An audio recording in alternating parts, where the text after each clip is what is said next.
जैसे अगला क्वेश्चन देखते हैं हम, किसी की सहायता करने वाले के लिए एक शब्द क्या होना चाहिए या क्या होगा, एक शब्द बताइए।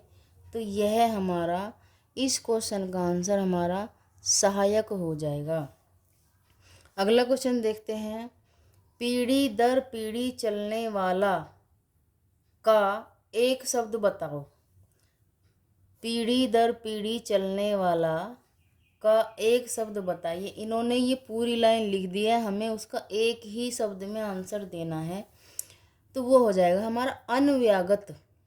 अनव्यागत।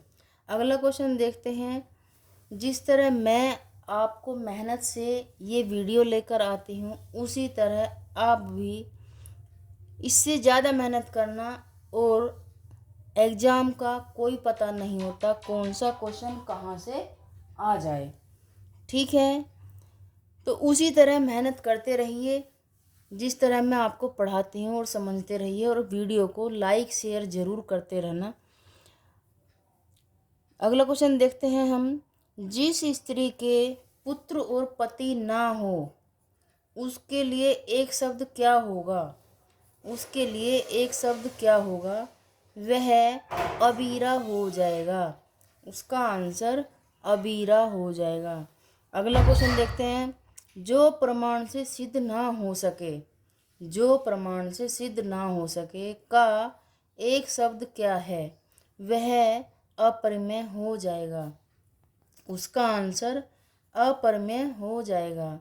अगला क्वेश्चन देखते हैं, पृथ्वी ग्रहों तारों का एक शब्द में स्थान बताओ। पृथ्वी और ग्रह और तारों का एक शब्द, ये सब चीज़ें कहाँ होती हैं, कहाँ रहते हैं, तो उनका स्थान पूछा है। तो वह हमारा अंतरिक्ष हो जाएगा। इसका आंसर हमारा अंतरिक्ष हो जाएगा। अगला क्वेश्चन देखते हैं, परित्यका का अर्थ बताइए। परित्यका, परित्यका बहुत ही मोस्ट इम्पोर्टेंट क्वेश्चन है। छोड़ना नहीं, मेहनत से लगन से इनको सबको तैयार करना। परित्यका का अर्थ बताओ। वह स्त्री जो पति द्वारा छोड़ दी गई हो। परित्यका का अर्थ हो जाएगा, परित्यका यह एक शब्द है इस लाइन का। ऐसे भी दे सकता है और ऐसे भी दे सकता है। क्वेश्चन का कोई पता नहीं किस मूड में, किस रूप में वो क्वेश्चन बना दे आपके लिए, इसलिए आपको ध्यान से पढ़ना है। यहाँ हमारा वह स्त्री जो पति द्वारा छोड़ दी गई हो, उसका एक शब्द होगा परित्यका। अब अगर परित्यका का अर्थ बताओ पूछा गया है, तो परित्यका किसको कहते हैं, तो यह हमारा वह स्त्री जो पति द्वारा छोड़ दी गई हो। इसका आंसर यह हो जाएगा।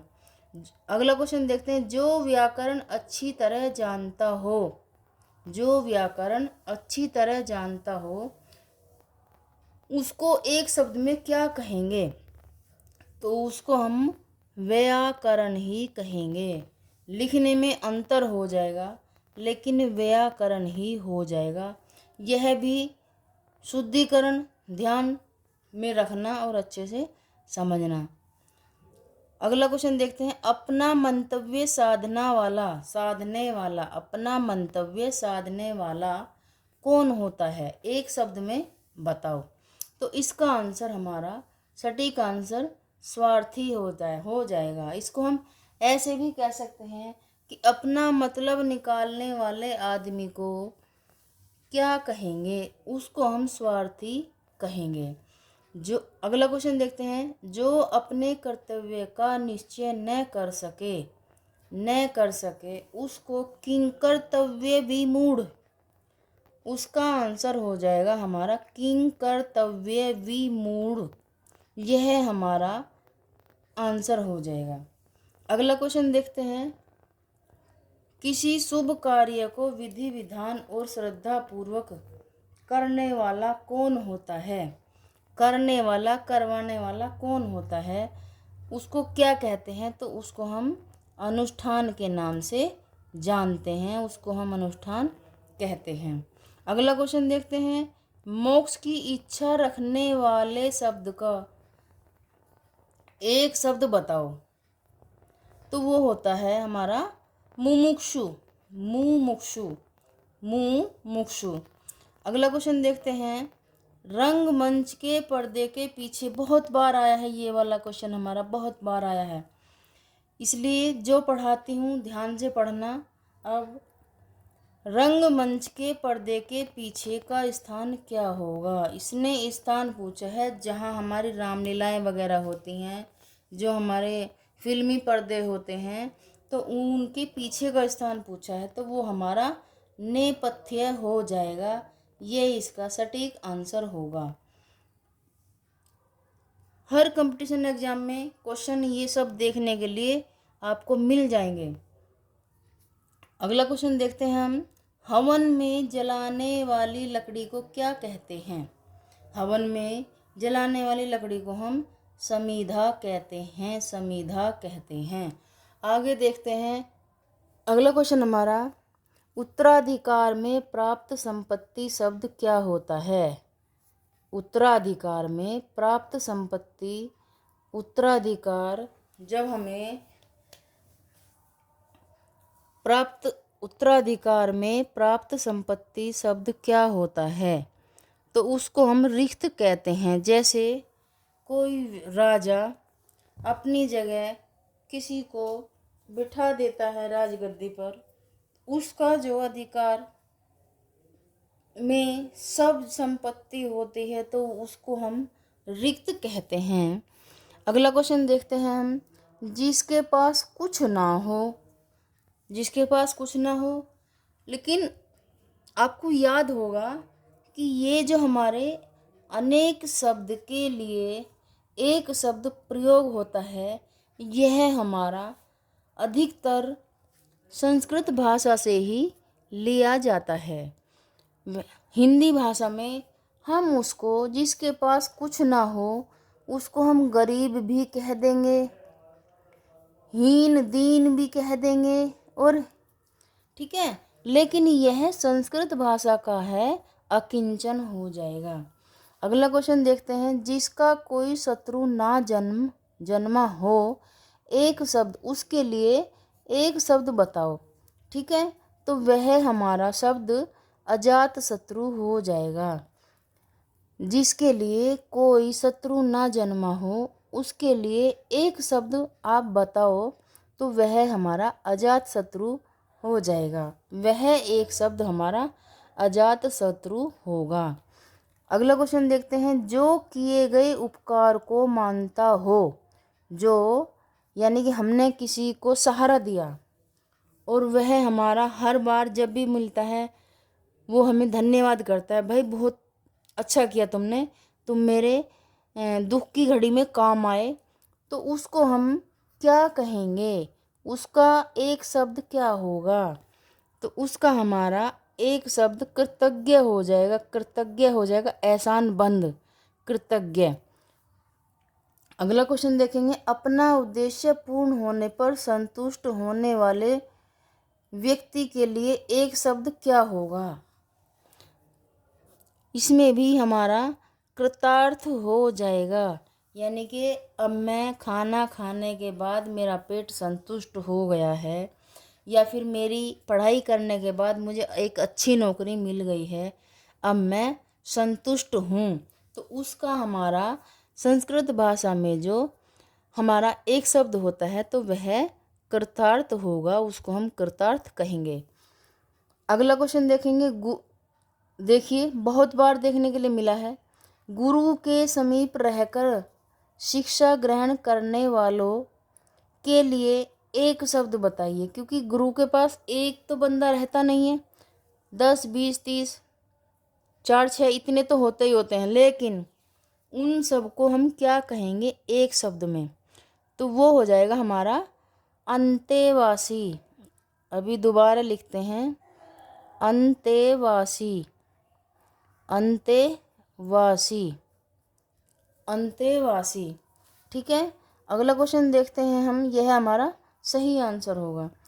जो नभ में चलता है, जो नभ यानी कि आकाश में चलता है वह खेचर होता है।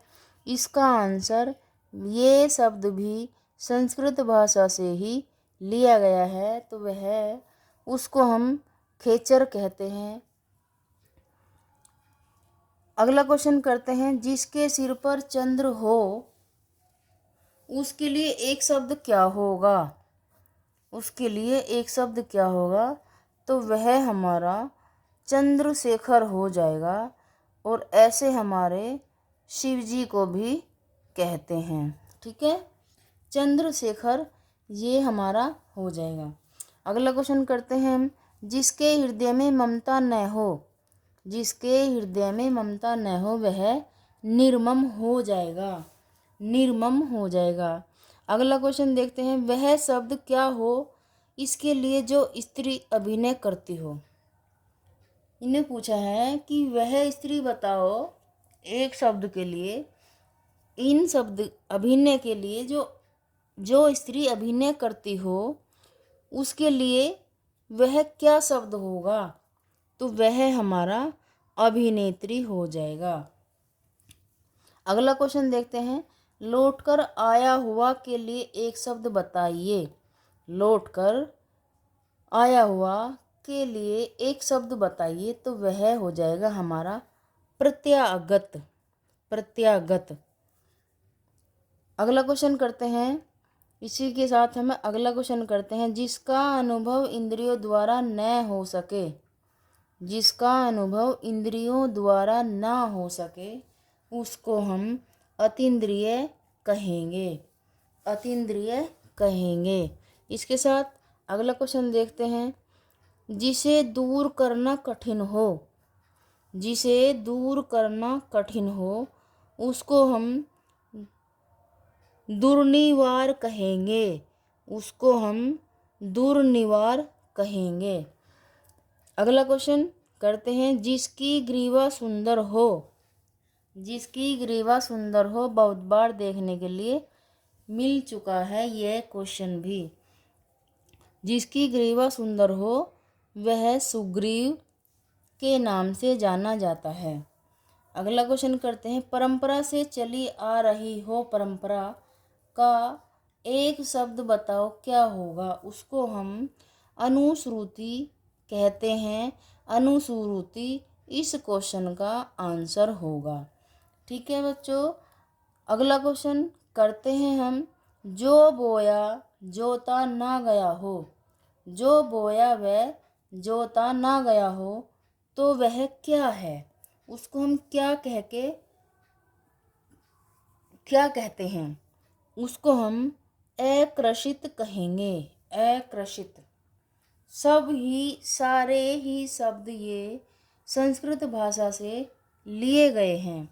अगला क्वेश्चन देखते हैं, अपने सहारे पर रहने वाले के लिए एक शब्द क्या होगा? अपने सहारे पर रहने वाले के लिए एक शब्द क्या होगा?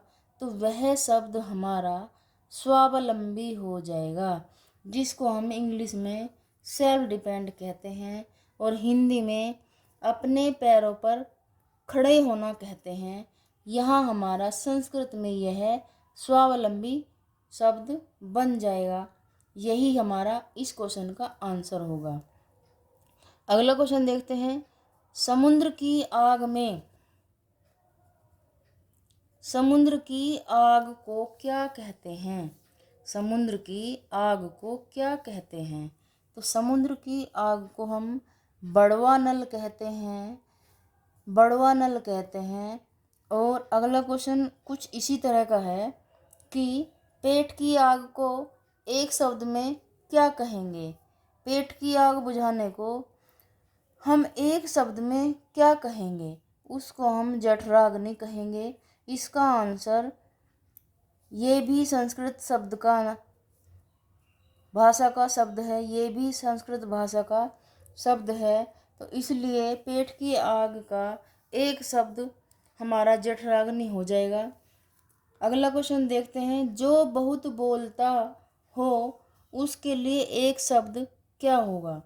जो बहुत बोलता हो उसके लिए एक शब्द बताओ, वह शब्द कौन सा होगा? तो वह वाचाल हो जाएगा। वाचाल हमारा इस क्वेश्चन का सही आंसर है। जो तोला जा सके, यह हमारा लास्ट क्वेश्चन है। आज की वीडियो में यहीं पर समाप्त कर दूंगी। तो आपको बहुत अच्छे से पढ़ना है और इस वीडियो को ज़्यादा से ज़्यादा शेयर भी करना है, कमेंट भी करना है, सब्सक्राइब फॉलो भी करना है। तो यह हमारा तोला जा सके वाला शब्द हमारा क्या होगा? यह हमारा परिमेय हो जाएगा। इतना ध्यान रखना कि अनेक शब्दों के स्थान पर एक शब्द यूज होने वाला हमेशा संस्कृत भाषा का ही होगा। यह भी एक ट्रिक वाइज पहचान होगी, आपके लिए फ़ायदेमंद होगी। मेरी इस वीडियो को ज़्यादा से ज़्यादा शेयर ज़रूर करना और लाइक, सब्सक्राइब, कमेंट भी ज़रूर करना।